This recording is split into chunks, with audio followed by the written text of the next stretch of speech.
Walk around Israel today, and you're going to hear a lot of people speaking Hebrew. It's our national language. But did you know that in the late 1800s, as Jews began to stream back into Israel, Hebrew was a dead language?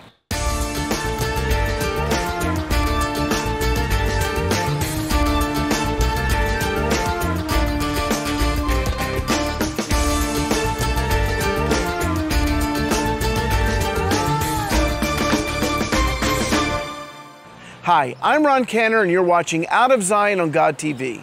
For the past 3 years, I've had the privilege of leading one of Israel's first modern-day Hebrew-speaking New Testament congregations. Yes, it's true. For nearly 2,000 years, not one child grew up speaking Hebrew as his or her mother tongue. It was used in the synagogue, in the reading of the Hebrew scriptures, in the Siddur, our prayer book. But at the end of the service, no one continued to converse in the language of the Hebrew prophets. In fact, to do such a thing would have been considered an unholy act. Hebrew is a holy language and can never be spoken in a mundane, everyday way, thought the rabbis. However, in 1882, Eliezer Ben-Yehuda, his house is right behind me, a Jew from Lithuania, decided to challenge this idea. He would resurrect Hebrew as the language of the Jewish people. By this time, people were already speaking of the possibility of a Jewish nation being reborn, but no one dreamed that the dead, non-spoken language of Hebrew would become the official language of the new Jewish state. However, Ben-Yehuda felt that the revival of Hebrew was essential in uniting the Jewish people.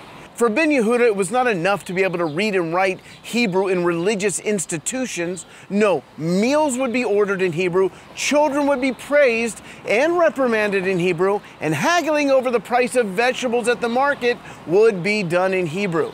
Ben-Yehuda and his wife immigrated to Palestine with the goal of only speaking Hebrew. Now, this wasn't too hard for Eliezer, as he was quite the linguist, being fluent in French, German, and Russian, as well as Yiddish and Hebrew. However, his wife's Hebrew was not even close to his. There was one other stipulation before they said their vows in Egypt en route to the Holy Land. She would only speak to their children in Hebrew.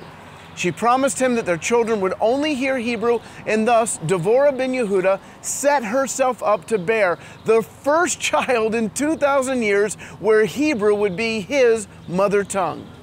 When their first son, Sion, son of Zion, was born, they went to great lengths to make this happen.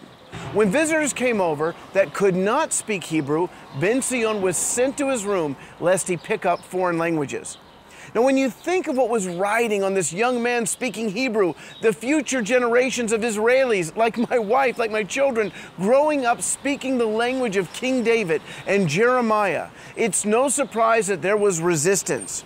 More than 3 years passed and the boy uttered not a word. People began to tell Ben-Yehuda that he was raising an idiot. Amazingly, in the midst of a domestic argument, did Sion find his tongue at 4 years of age.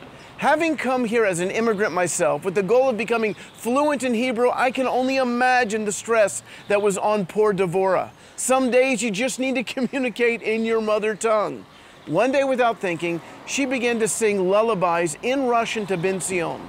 When Ben-Yehuda heard a foreign tongue in his home, he scolded his young wife. The boy wrote about the emotional scene.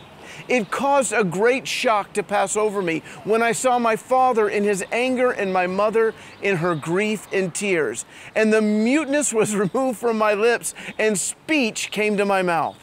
He spoke Hebrew like a Frenchman speaks French.